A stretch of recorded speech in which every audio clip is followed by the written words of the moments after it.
Subscribe now and press the bell icon. Never miss an update.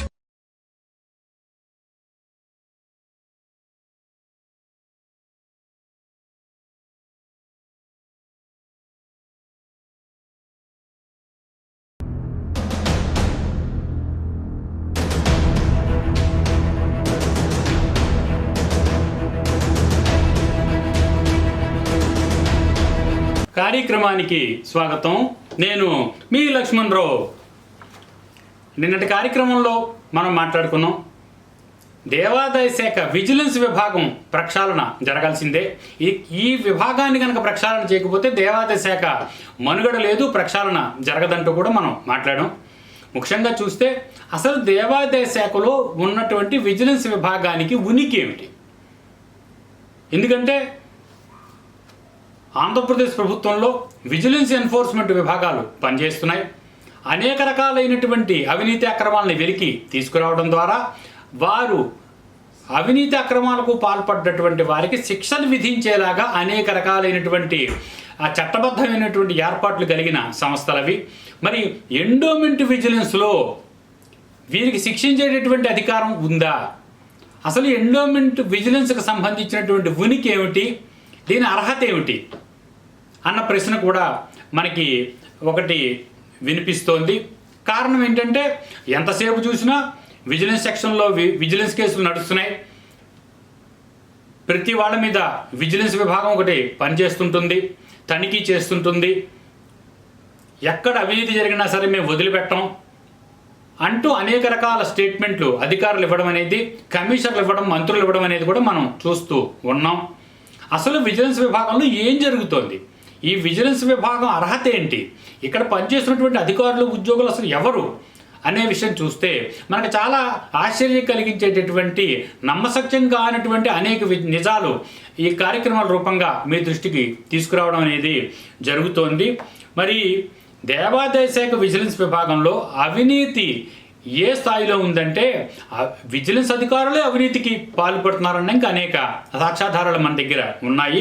మరి విచారణలో ఉన్నటువంటి అనేక విజిలెన్స్ ఫైల్స్ రేట్లు కట్టి లక్షల రూపాయలు మూటలు తీసుకుని, లంచాలు తీసుకుని ఆ ఫైళ్ళే మాయం చేసేస్తున్నారు. మా దగ్గర సాక్ష్యాధారాలు చాలానే ఉన్నాయి. అయితే మరి పైకి సర్వసాధారణంగానే ఈ విషయం కనిపిస్తూ ఉంటుంది. ప్రతి ప్రభుత్వ విభాగంలోనూ ఇటువంటివి జరుగుతూనే ఉంటాయి, ఎక్కడక్కడ ల్యాబ్స్ ఉంటాయని మనం చెప్పుకుంటూ వస్తున్నప్పటికీ కూడా ఏ స్థాయి వారైనా సరే అవినీతి అక్రమాలు జరిగితే వాటిని ఆ విజిలెన్స్ విభాగంలో నియమింపబడ్డ విజిలెన్స్ అధికారులే విచారణ జరిపి నివేదికలు తెప్పించుకుని వాళ్లే పరిశోధన చేసి వాళ్లే వాస్తవాలు నిర్ధారించే పేరిట మళ్ళీ వారి డిపార్ట్మెంట్లో వారే మళ్ళీ ఇక్కడ ఎంక్వైరీ ఆఫీసర్లు. అంటే దేవాదాయ శాఖ అధికారులు, ఉద్యోగులే అవినీతి చేస్తుంటారు, ఉన్నత స్థాయి అధికారులే వారికి ఎంక్వైరీలు చేస్తుంటారు. ఏ స్థాయిలో చూసినా ఏదో ఒక కొల్యూజన్ ప్రతి చోట కనిపిస్తుందన్నాక అనేక ఆధారాలు మనకి వినిపిస్తూ ఉంటాయి. అయితే ఇంకా ఏ స్థాయిలోనైనా సరే ఈ విజిలెన్స్ కేసు బిగిసి మనకు ఒకవేళ ఎక్కడైనా శిక్ష పడేటటువంటి అవకాశం, లేకపోతే ఇబ్బంది కలిగేటటువంటి అవకాశం ఉంది అన్న స్థాయిలో చూస్తే కనుక అసలు ఫైళ్ళే మాయం చేసేస్తున్నారండి. అయితే విజిలెన్స్ పంచన, నయవంచన జరుగుతోందనడానికి అనేక ఆధారాలు మేము సంపాదించామని చెప్తూ వస్తున్నాం. దేవాదాయ కమిషనరేట్లో కనుక మనం చూసినట్టయితే విజిలెన్స్తో పాటుగా ఎస్టాబ్లిష్మెంట్ విభాగం కూడా పనిచేస్తూ ఉంటుంది. ఈ రెండు సమాంతరంగా సర్వీస్ మ్యాటర్స్కి సంబంధించిన విషయాలు కూడా చూస్తుంటాయి. ఎస్టాబ్లిష్మెంట్ సర్వీస్కి సంబంధించిన విషయాలు, అపాయింట్మెంట్లు, ప్రమోషన్లు, వర్కింగ్ అరేంజ్మెంట్లకు సంబంధించినటువంటి విభాగాలు పనులన్నీ ఎస్టాబ్లిష్మెంట్ విభాగం చూస్తుంటే, విజిలెన్స్ దీనిలో జరిగేటటువంటి అవినీతి, అధికారులు, ఉద్యోగులు ఎక్కడైనా అవినీతి చేస్తే, లేకపోతే ప్రధాన కార్యాలయంలో సరే ఎక్కడైనా అవినీతి జరిగిందా అన్న విషయాలను పరిశీలించవలసినటువంటి ఈ విజిలెన్స్ విభాగం, విజిలెన్స్ ఎస్టాబ్లిష్మెంట్ రెండు కుమ్ముక్కయ్యాయి. ఏ స్థాయిలో ఎక్కడా కూడా ఏ అవినీతికి సంబంధించిన, అక్రమాలకు సంబంధించిన విషయాన్ని బయట పెట్టట్లేదు అన్న విషయాలు మా పరిశోధనలో వాస్తవాలుగా తేలాయి. మరి ఇంకా విచిత్రమైన విషయం ఏంటంటే, మీకు నమ్మశక్యం కాని విషయం ఒకటి చెబుతాము. 1997లో ఒక వ్యక్తి మీద ఒక విజిలెన్స్ కేసు నమోదైందండి, ఒక దేవాదాయ ఉద్యోగి మీద. ఈ రోజుకి ఆ కేసు నడుస్తూనే ఉంది. మీరు నమ్ముతారా? ఎక్కడ 1997, ఎక్కడ 2025, 28 సంవత్సరాలుగా ఒక కేసు నడుస్తూనే ఉంది. అసలు ఆ కేసు ఏంటి, ఆ కేసులో ఉన్నటువంటి వ్యక్తి ఎవరు, అసలు అవినీతి ఏంటి, అక్రమం ఏంటి అన్న విషయాలు ఏ స్థాయిలోనూ బయట పెట్టకుండా అధికారులు కాపు కాస్తూనే ఉన్నారు. అంటే ఎవరి మీద విజిలెన్స్ కేసు నమోదైనప్పటికీ లక్షల రూపాయలు లంచాలు కుమ్మరించడం ద్వారా ఏ స్థాయిలోనూ ఆ ఫైల్ మీద మూమెంట్ లేకుండా చేసుకుంటూ వస్తున్నారనడానికి ఇది ఒక ప్రాథమిక ఆధారంగా మిగులుతూ వస్తుంటుంది. అయితే మరి గత 20 సంవత్సరాలుగా అసలు ఎన్ని కేసులు నమోదయ్యాయి, వాటి స్థితి ఏమిటి, పురోగతి ఏమిటి అన్న విషయాలు మరి మేము గుట్టు బయట పెట్టడం కోసం అని చెప్పి సమాచార హక్కు చట్టాన్ని ఆశ్రయించి గతంలోనే అనేక విషయాలు సేకరించడం అనేది జరిగింది. మరి 225 దరఖాస్తులు విడివిడిగా చేశామండి. అప్పటి పౌర సమాచార అధికారి, అప్పిలేట్ అధికారి వీరు ఇద్దరు కూడబలుకొని విజిలెన్స్కి సంబంధించిన కేసులకు సంబంధించిన సమాచారాలన్నీ ప్రైవేటు పర్సనల్ ఇన్ఫర్మేషన్లు అవుతాయి, 81 జైలుకి రావంటూ నిర్ద్వందంగా తోసిపుచ్చారు. అయితే విచిత్రమైన విషయం ఏంటంటే సమాచార కమిషన్లో ఈ 225 సెకండ్ అపీల్స్ మళ్ళీ దాఖలు చేయడం జరిగింది. దీని మీద అప్పట్లో ఇన్ఫర్మేషన్ కమిషనర్గా పనిచేసిన వ్యక్తి ఎవరైతే ఉన్నారో రతన్, వారు ఆదేశాలు ఇవ్వడం అనేది జరిగింది. ఈ 225 దరఖాస్తులు మేము ఆల్రెడీ పరిశీలించి చూసాం. దేవాదాయ కమిషనరేట్లో సమాచార హక్కు చట్టం ఏ స్థాయిలో అమలవుతోంది, ఎక్కడ 1% కూడా మీరు అమలు చేయడం లేదు, ఇష్టారాజ్యంగా ప్రవర్తిస్తున్నారంటూ ఈయన దేవాదాయ కమిషనరేట్కి చివాట్లేయడం అనేది కూడా జరుగుతూ వచ్చింది. అంతేకాకుండా మరి సమాచార కమిషన్ అయితే ఆదేశాలు ఇచ్చింది. ఈ 225 ఫైళ్లు లక్ష్మణరావుకు మీరు తనిఖీ చేసుకోవడానికి అధికారం ఇవ్వాల్సిందే, అతనికి సమయం ఇవ్వాల్సిందే. అంతేకాకుండా ఈ వీటితో పాటుగా ఇతను 97 మంది సర్వీస్ రిజిస్టర్లు కూడా తనిఖీ కోరారు. ఆ సర్వీస్ రిజిస్టర్లకు సంబంధించి తనిఖీ కూడా మేము అనుమతిస్తున్నాం అంటూ ఆదేశాలు వెలువరించడం అనేది జరిగింది. దీని మీద మరి సమాచార కమిషన్ ఉత్తర్వుల మేరకు మేము ఆల్రెడీ హెడ్ ఆఫీస్కి ఇన్స్పెక్షన్ ఆఫ్ ద రికార్డ్స్కి వెళ్ళడం అనేది జరిగింది.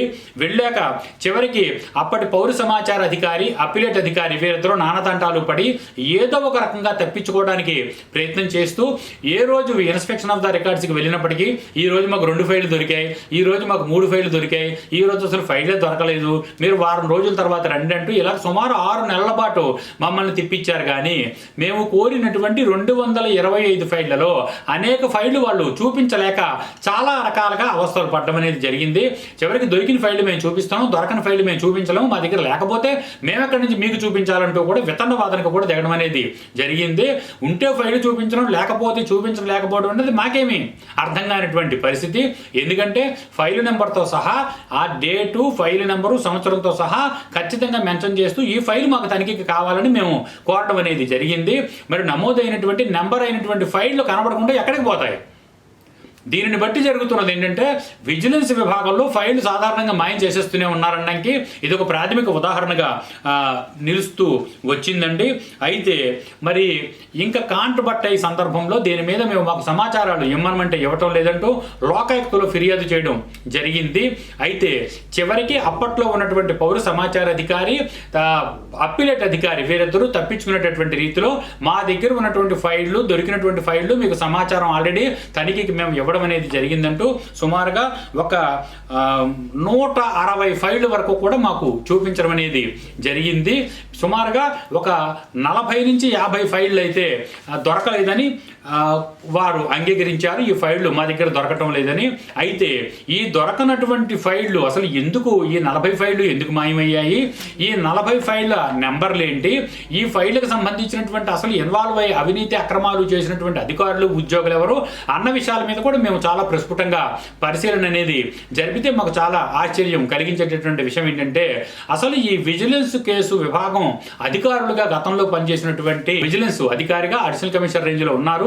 అదే రకంగా కురాకులు జ్యోతి అనే ఆవిడ కూడా పనిచేస్తున్నారు. వీరిరువురి మీద కూడా విజిలెన్స్ కేసులు నమోదైనవి ఉన్నాయి. అంతేకాకుండా తెనాలి చంద్రకుమార్ ప్రస్తుత అడిషనల్ కమిషనర్ ఆంధ్రప్రదేశ్, వీరు కూడా అడిషనల్ కమిషనర్గా ఉన్నారు. వీరి మీద కూడా విజిలెన్స్ కేసులు నమోదై ఉన్నాయి. అంతేకాకుండా శోభారాణి వీరు కూడా పనిచేశారు. ఈ రకంగా పనిచేసినటువంటి అధికారులందరి మీద కూడా విజిలెన్స్ కేసులు నమోదై ఉన్నాయనేది ఒక విచిత్రకరమైనటువంటి విషయంగా మనకి కనిపిస్తూ ఉంటుంది. అంటే ఏ అధికారుల మీద ఆరోపణలు ఉండి కేసులు నడుస్తున్నాయో వాళ్ళే విజిలెన్స్ అధికారులు, వాళ్ళే విజిలెన్స్ సూపరింటెండెంట్లు. వాళ్ళే విజిలెన్స్ సెక్షన్లో పనిచేసినటువంటి గుమాస్తాలు, సూపరింటెండెంట్లు, లేకపోతే జూనియర్ అసిస్టెంట్లు అందరి మీద అవినీతి ఆరోపణలేనండి. అన్ని స్థాయిలోనూ విజిలెన్స్ సెక్షన్ మీద కూడా అవినీతి ఆరోపణలే. మీకు ఇంకొక ముఖ్యమైన విషయం కూడా నేను చెప్పడం అనేది జరుగుతుంది చూడండి. ఇంకా ప్రస్ఫుటంగా నేను చెప్తున్నాను. 10/7/2024 గత సంవత్సరం దీని మీద మరింత పరిశీలన జరపడం కోసం అని చెప్పి మరి ప్రస్తుత అప్పుడు విజిలెన్స్ సూపరింటెండెంట్గా పనిచేస్తున్నటువంటి వివిఎస్కే ప్రసాద్ అనే వ్యక్తి చాలా దారుణమైనటువంటి అవినీతి చేశాడు. ఎందుకంటే మరి అనంతపురం జిల్లా ప్రస్తుతం యాడికి మండలం గ్రూప్ ఆలయాల ఈవో దుర్గాప్రసాద్ మరియు దేవాదాయ కమిషనరేట్ విజిలెన్స్ సూపరింటెండెంట్ వివిఎస్కే ప్రసాద్ చేసిన అవినీతి అక్రమాలు దారుణాలపై క్రిమినల్ కేసులు నమోదు చేసి అవినీతి నిరోధక శాఖ, స్టేట్ విజిలెన్స్, ఎన్ఫోర్స్మెంట్ విభాగాలచే విచారణలు జరిపించాలి. శాఖాపరమైన క్రమశిక్షణా చర్యలు కూడా తీసుకోవాలి. వారికి గల కోట్ల రూపాయల అక్రమాస్తులు జప్తు చేసి ఖజానాకి జమ చేయాలని కోరుతూ మన అనంతపురం జిల్లా తాడిపత్రి కాన్స్టిట్యున్సీగా మున్సిపల్ చైర్మన్గా ఉన్నటువంటి జేసీ ప్రభాకర్ రెడ్డి ఇచ్చినటువంటి కంప్లైంట్ అండి ఇది. వారి కొడుకు ఎవరైతే ఉన్నారో అస్మిత్ రెడ్డి, వీరు ప్రస్తుతం తాడిపత్రికి ఎమ్మెల్యే కింద కూడా ఉన్నారు. వారు కూడా దీంతో పాటు ఒక లెటర్ పెట్టారు, కవరింగ్ లెటర్ పెట్టి ఇచ్చారు. దీని మీద చర్యలు తీసుకోమంటూ కోరారు. అయితే విచిత్రమైన విషయం ఏంటంటే దుర్గాప్రసాద్ అనే ఒక కార్యనిర్వహణ అధికారి 50 లక్షల రూపాయల అవినీతికి పాల్పడ్డాడు. అది రుజువైంది. దీనికి సంబంధించినటువంటి అప్పటి కర్నూలు డిప్యూటీ కమిషనర్గా ఉన్నటువంటి రాణా ప్రతాప్ ఒక 25 పేజీల నివేదిక ఇచ్చారు. దానిలో అన్ని విషయాలు 50 లక్షల రూపాయల అవినీతి జరిగినట్టుగా ధృవీకరిస్తూ ఆయన రిపోర్టు ఇచ్చారు. దీని మీద మళ్ళీ డిప్యూటీ కమిషనర్ ర్యాంకులో ఉన్నటువంటి మరొక వ్యక్తి కూడా డి వెంకటేశ్వర్లు అప్పట్లోని కదిరి దేవాలయం ఈవో కింద పనిచేశారు. వారు కూడా ఒక రిపోర్ట్ ఇచ్చారు. వారు 225 పేజీల రిపోర్టు ఇచ్చారు. ఇతని మీద సుమారుగా 43 ఛార్జెస్ పెట్టారు. 40 ఛార్జెస్ ప్రూవ్ అయ్యేది కూడా దానిలో రాశారు. అంటే వాస్తవంగా 50 లక్షల రూపాయల అవినీతిని నిర్ధారిస్తున్నారండి. 2 నివేదికలు అధికారుల నుంచి వచ్చాయి. మరి 2 నివేదికలు విజిలెన్స్ విభాగంలో ఉన్నటువంటి విజిలెన్స్ సెక్షన్కి చేరాక సంవత్సరాల తరబడి సుమారు 3-4 సంవత్సరాలు వివిఎస్కే ప్రసాద్ తన దగ్గరే పెట్టుకుని కొన్ని లక్షల రూపాయలు ఈ దుర్గాప్రసాద్ అనే వ్యక్తి దగ్గర లంచం తీసుకుని ఈ విజిలెన్స్ ఫైల్స్ తొక్కుపెట్టేశాడంటూ ఈ జేసీ ప్రభాకర్ రెడ్డి ఆరోపణలు చేస్తూ ఒక ఫిర్యాదు దాఖలు చేయడం అనేది జరిగింది. దీని మీద ఆనం రామనారాయణ రెడ్డి ఖచ్చితమైనటువంటి చర్యలు మేము తీసుకుంటాం, ఈ అవినీతిని అరికడతాం, ఈ వివిఎస్కే ప్రసాద్ అనే వ్యక్తికి సంబంధించినటువంటి ఆస్తులు ఎన్నైతే ఉన్నాయో మేము అన్నీ కూడా అక్రమాస్తులు ఉంటే కనుక జప్తు చేస్తాం, ఖచ్చితమైనటువంటి చర్యలు ఉంటాయి, మేము దీనిని విజిలెన్స్ ఎన్ఫోర్స్మెంట్కి పంపిస్తాం, సిమిలర్గా కంప్లైంట్ని ఏసీబీకి కూడా పంపిస్తాం అంటూ వారు హామీ ఇవ్వడం అనేది జరిగినట్టుగా జేసీ ప్రభాకర్ రెడ్డి మనకి తెలియజేస్తున్నారు. ఇది సుమారుగా చాలా పెద్ద కంప్లైంట్ ఉంది. సుమారు 300 పేజీల కంప్లైంట్, 225 పేజీల డిప్యూటీ కమిషనర్ ఇచ్చినటువంటి రిపోర్టు, 25 పేజీల అసిస్టెంట్ రాణా ప్రతాప్ ఇచ్చినటువంటి కర్నూలు డీసీ రాణా ప్రతాప్ ఉన్నప్పుడు ఇచ్చినటువంటి రిపోర్టుతో పాటు కలిపి కంప్లైంట్ ఫైల్ చేసి ఈయన మినిస్టర్కి, కమిషనర్కి, ప్రిన్సిపల్ సెక్రటరీకి ఇచ్చినప్పటికీ కూడా సుమారుగా 6 నెలలు కావస్తున్నా దీని మీద ఇంతవరకు ఎటువంటి చర్యలు లేవండి. ఈ కంప్లైంట్ కూడా విచిత్రమైన విషయం ఏంటంటే దీని మీద జరుగుతున్నటువంటి విషయం చూడండి అంటూ మళ్ళీ ఈ కంప్లైంట్ని విజిలెన్స్ సెక్షన్కే గత కమిషనర్ సత్యనారాయణ పంపించారు. ఆ తర్వాత ఇంకా గత్యంతరం లేని పరిస్థితుల్లో విజిలెన్స్ ప్రసాద్ మీదే విజిలెన్స్ కేసు నమోదయ్యేటటువంటి పరిస్థితులు ఉండగా ఈ ఫైలును పక్కన పెట్టి గత్యంతరం లేని పరిస్థితుల్లో అతన్ని సెక్షన్ నుండి తప్పించినట్టుగా తెలుస్తోంది. అందువల్ల ముఖ్యంగా అనేక రకాలైనటువంటి ఆరోపణలు ఈ వివిఎస్కే ప్రసాద్ కానివ్వండి, అంతకుముందు పనిచేసిన శోభారాణి కానివ్వండి, దుర్గాప్రసాద్ కానివ్వండి, లేకపోతే ప్రస్తుతం పనిచేస్తున్నటువంటి ఈ కూరపాటి శ్రీనివాస్ కానివ్వండి, వీళ్ళ అందరికీ సంబంధించినటువంటి ప్రాపర్టీ స్టేట్మెంట్లు ముఖ్యంగా పరిశీలించవలసిన అవసరం ఉంది. ఏ స్థాయిలో ఎన్నెన్ని కోట్ల రూపాయల ఆస్తులు వీళ్ళకి ఉన్నాయి, ఈ ఆస్తులు ఎక్కడివి, ఇవి అక్రమాస్తులా సక్రమాస్తులా, వీళ్ళు ప్రాపర్టీ స్టేట్మెంట్లు నిజంగా ఇస్తున్నారా, ఈ ప్రాపర్టీ స్టేట్మెంట్లో ఉన్నటువంటి ఆస్తులే వాళ్ళకు ఉన్నాయా, ఏమైనా ఎక్స్ట్రా ఉన్నాయా అనేటటువంటి అన్ని విషయాలు పరిశీలించవలసినటువంటి విభాగమైన యాంటీ కరప్షన్ బ్యూరోకు కూడా ఈ కంప్లైంట్లు పంపించవలసిన అవసరం ఉండగా, వీరందరికీ సంబంధించినటువంటి ప్రాపర్టీ స్టేట్మెంట్లు పంపించవలసిన అవసరం ఉండగా ఆ కార్యక్రమం మాత్రం జరగడం లేదు. అందువల్ల ముఖ్యంగా మేము చెప్తున్నాం, విజిలెన్స్ సెక్షన్ని ముఖ్యంగా సంస్కరించండి. రాష్ట్ర వ్యాప్తంగా అందరూ అధికారులు, ఉద్యోగులకు సంబంధించిన అవినీతికి ప్రధాన కేంద్రం ఇది. ఇక్కడే కేసులు నమోదవుతాయి. వాళ్ళకి సంబంధించిన అన్ని రకాల అవినీతి, అక్రమాలు, దుర్మార్గాలు, దోపిడీలకు సంబంధించినటువంటి అన్ని వివరాలు ఉండేటటువంటి సెక్షనే ఇంత రహస్యంగా నడుపుతూ, ఇంత అవినీతిమయంగా, ఇంత అక్రమాలకు నిలయంగా మరి విజిలెన్స్ విభాగమే మారిపోయినటువంటి ఈ పరిస్థితుల్లో ఇంక న్యాయం ఏ రకంగా జరుగుతుంది? అందువల్ల అసలు ఈ విజిలెన్స్ విభాగం అవసరమా? అంతేకాకుండా ఈ విజిలెన్స్ విభాగం ఉనికి ఏమిటి, దీనికి సంబంధించిన అర్హత ఏమిటి అనేది కూడా మేము ప్రశ్నిస్తూ న్యాయపరంగా ఈ విషయాన్ని ఉన్నత న్యాయస్థానాల దృష్టికి తీసుకురావడం ద్వారా ఈ విజిలెన్స్ విభాగాన్ని ఏ రకంగా సంస్కరించాలన్న విషయాన్ని కూడా మేము పరిశీలించడం అనేది జరుగుతోంది.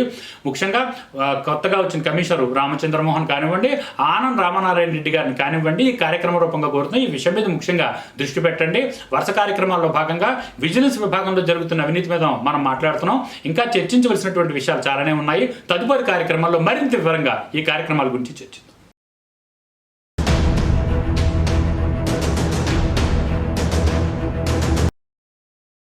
Subscribe now and press the bell icon. Never miss an update.